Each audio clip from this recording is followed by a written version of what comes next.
Hi all. In this video, we are going to talk about an important concept in supply chain performance, which is called achieving strategic fit. Right. So, what is strategic fit, and how do we achieve a strategic fit? And that's what we're going to talk about. Now, what is strategic fit? So, strategic fit is how you can be competitive and other supply chain strategies that have aligned to the goals that you have set for yourself.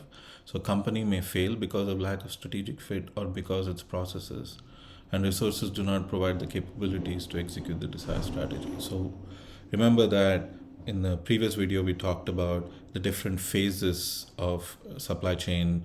You have supply chain design, you have supply chain planning and operational decisions that you have to make. Achieving strategic fit is keeping all of these in mind. So once you've decided on a strategy, how do you make sure that the processes within your company fit within that strategy that you have decided, right? So how do you think about that? So how the competitive strategy and all functional strategies must fit together to form a coordinated overall strategy, and each functional strategy must support other functional strategies. So for example, your marketing strategy must support your financial strategy, which should also support your supply chain or operational strategy, right?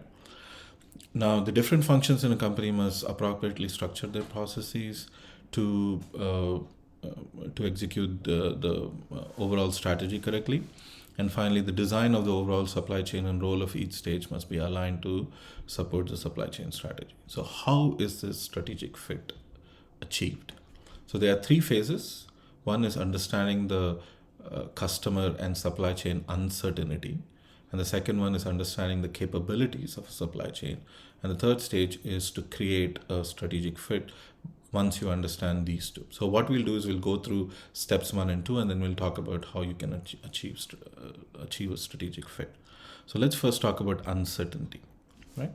So understanding the customer and supply uncertainty is extremely important. This includes the quantity of product needed in each lot, how how much response time customers will tolerate, what variety of products are needed, what service levels are required, what should the price of the product be, desired rate of innovation in the product, and all of those things, right?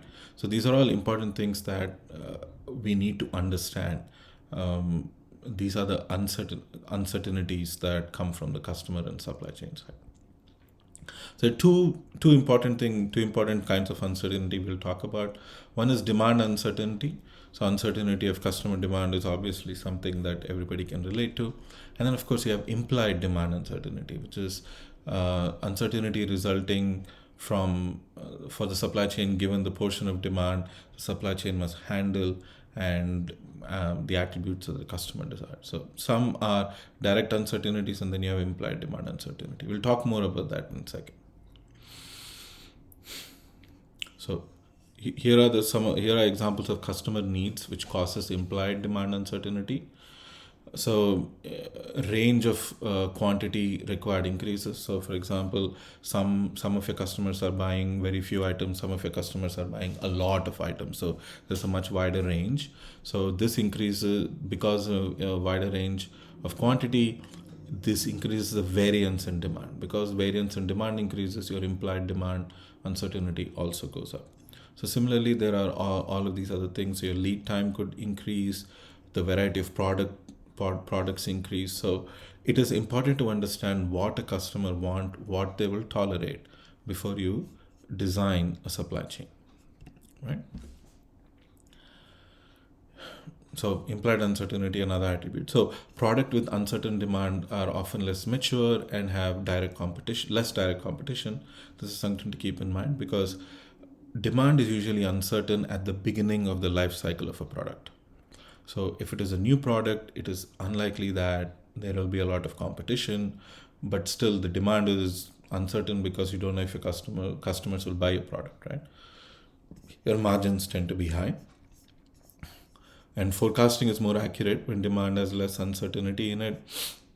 Markdowns are usually higher for product with greater implied demand uncertainty and so on. So these are all things to keep in mind. But what it boils down to is something like this. So you have you have a spectrum of implied demand uncertainty that comes both from the demand side and the supply side. So implied uncertainty both from demand and supply side. So you have one end of the spectrum is completely predictable supply and demand, which is the example that I gave before, which is salt at a supermarket. And the other end is completely highly uncertain supply and demand, which is a new communication device. So don't think of it as a new iPhone, but something so radically different we have not seen something like that before, right? So like AR goggles or something like that. So something brand completely new. Demand is completely uncertain. Supply is completely uncertain because you are not completely sure how well the manufacturing will work, whether it will stay or not. And you remember when Samsung made its first foldable phones, most of them had to be recalled because the screen broke. So there's a lot of supply uncertainty and demand uncertainty also. And then of course you have all the everything in between, right? Completely predictable to completely uncertain, and everything in between, right? So you have predictable supply, uncertain demand, or uncertain supply, predictable demand, or somewhat this and somewhat that. So you have everything in the spectrum in here. And it is very important to understand exactly where your product lies on this spectrum, right? Is it very predictable or is it uncertain? There is nothing saying that everything has to be predictable. If everything is predictable, it usually means that your product either has reached its maturity and people are going to stop buying it because it's not fashionable anymore, or it is something like salt, which is a staple and your demand is not going to vary much. So it's not like you can suddenly see a jump in salt sales and make a lot of money from it. So predictability is not always good. It's important, but it's important to know. But complete unpredictability is not good either. So it's important to know where you lie on that spectrum, right? So the key point is the first step in achieving strategic fit is understanding the customers and supply uncertainty and knowing exactly where you are in that spectrum. Step 2 is understanding the capabilities of your supply chain. So when understanding capability of supply chain, it is important to know what kind of supply chain you're building. So here are a few things to keep in mind. One is, how responsive is your supply chain going to be? Do you want to respond to a wide range of quantities? Do you want to meet shorter lead times, handle a variety of products? These are all things that you might not want to do. You just want to keep building innovative products. So say for example, if you look back in the day when or even right now, if you look at a company like Dell and compare it to a company like Apple, when they Apple laptops, you have 4 or 5 varieties and that is it. But if you go to a company like HP or Dell's website, you will have 50 different varieties of products. So some companies do like larger variety of products, some companies don't like larger variety of products, and they are able to so the responsiveness rate is different for different companies, right? So that is something that we need to know.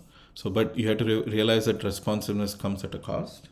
So the more responsive you are, it tends to be that the efficiency of your supply chain is lower, because if you have to be responsive, it means that you have to adapt to change, which means that your manufacturing processes and your supply chain that you've set up needs to be able to take care of many different scenarios. So it has to be a general sort of manufacturing setup, in which case you will not be able to efficiently manufacture what you want to manufacture. So cost responsive efficient frontier curve shows the lowest possible cost for a given level of supply chain responsiveness. So this is a responsiveness versus cost thing. So if you're highly responsive, cost is going to be high. If you're not so responsive, your cost is going to be lower. So that's something to keep in mind. But just like the uncertainty spectrum that we saw before, we also have a responsiveness spectrum. So you can have a highly efficient supply chain. So this is things like, let's say if you're looking at oil drilling wells, they have a highly efficient supply chain in the sense that they know exactly where they're going to drill. They know how many gallons of oil is going to come up. They have a supply chain set up where they are filled into barrels. The barrels are sent out, and then they are converted into oil or whatever happens later. The whole supply chain is perfectly set up, right? And there is very little uncertainty in it. Another example is, say, integrated steel mills and production of steel and so on. that is a highly efficient supply chain, but there is no responsiveness here. Everything happens as clockwork, and there are certain amount of oil that can be produced a day, and that's how much you can produce. There can be no change in it. As opposed to the other end, where you have highly responsive. This is an example from 7-Eleven from Japan, where they changed the merchandise mix based upon the location and time of the day, what is kept up front, what is kept in the back, and which area you're in also tells you what kind of products are kept in the front, what kind of products are kept in the back. So it's highly responsive, right? And then of course you have other things in between. You have somewhat efficient, not so responsive, somewhat responsive, not so efficient. So you have different processes within the spectrum. So your spectrum going from highly efficient to highly responsive, this is what you have to understand about your supply chain itself. And then you have the uncertainty spectrum. How uncertain are the product supply and demand for your product. Once you understand both of these things, so before you do that, second step in achieving strategic fit is understanding the responsiveness and where you lie on the responsiveness spectrum of supply chain. So step 3 is achieving strategic fit. So ensure that the degree of supply chain responsiveness is consistent with the implied uncertainty in the product. So assign roles to different stages of the supply chain to ensure an appropriate level of responsiveness, and ensure that all functions maintain consistent strategies. So here is an example of a zone of strategic fit. So on one side you have the responsiveness spectrum, and on another side you have the uncertainty, right? Demand uncertainty, say for example. So if you have an efficient supply chain and you have very certain demand, you have achieved strategic fit. But if your demand is very certain, and you want a responsive supply chain, that is unlikely, because you have very certain demand, which means that people don't want a different kind of product. So you don't need to have responsiveness in your supply chain. As opposed to the other end, where if your demand is completely uncertain, it is because you want to try out different things to make sure that your customers buy your product. You need a very responsive supply chain. So this is the zone of strategic fit.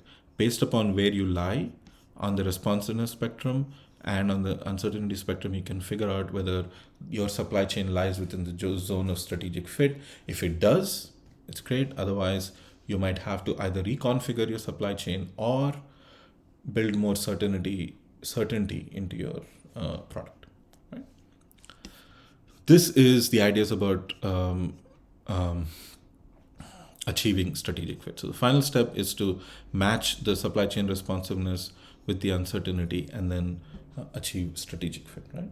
So what you can do with this is you can tailor the supply chain. So achieving strategic fit while serving many customer segments. So you can tailor your supply chain so that some part of your supply chain is responsive, some part of your supply chain is efficient, and then you can do that. So that is something that you could potentially do. And of course, you have to realize that supply chain will change over the product life cycle. At the beginning of product life cycle, people are buying a lot of your product, or the demand has not taken off yet. So you have to be more responsive. As your product matures, the demand becomes more certain, in which case you can become more efficient. And as the product phases out, you have to again be more responsive to make sure that you're not making too much of it, right? So those are the changes over the lifetime.